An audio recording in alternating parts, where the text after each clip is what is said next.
The World Bank has raised Kenya's growth outlook after the economy unexpectedly posted a stronger rebound in the second quarter than earlier projected.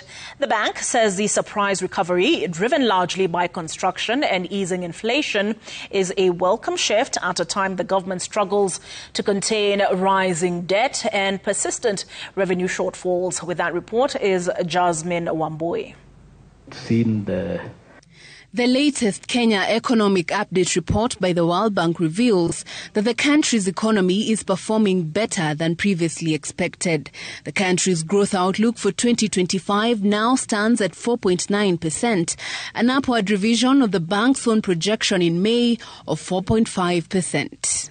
Q2, especially Q2 2025, represented an upward surprise for us. There was a faster than expected recovery in the construction sector. The construction sector revitalized, aided by government spending on housing, as well as its efforts to clear long-standing pending bills in the roads subsector. We didn't anticipate that before. Still, the bank cautions that Kenya's fiscal position remains its biggest challenge.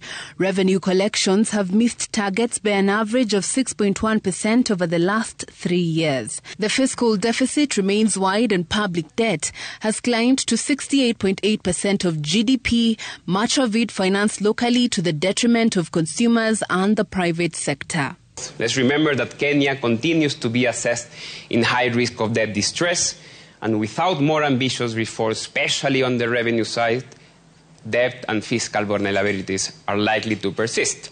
And the labour market offers little comfort.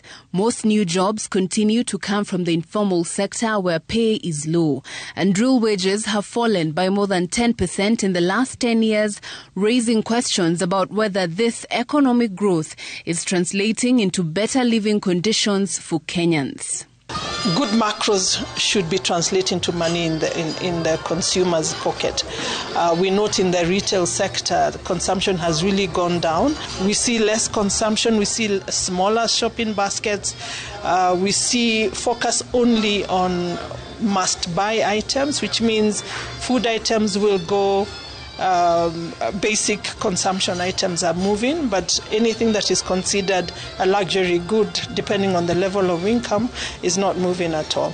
The bank says the improved numbers provide a stronger base heading into 2026, but cautions that risks including climate shocks, global trade disruptions and political pressures could easily derail progress. Deeper structural reforms, it says, will be critical moving forward. Austerity measures alone are not enough to deal with Kenya's fiscal and structural challenges. Additional reforms are needed. Boosting economic growth is essential also to support this sustained and growth-friendly progressive fiscal consolidation going forward. I think we know the solutions to our country issues. We really just need to action them. Jasmine Wamboi, Citizen TV.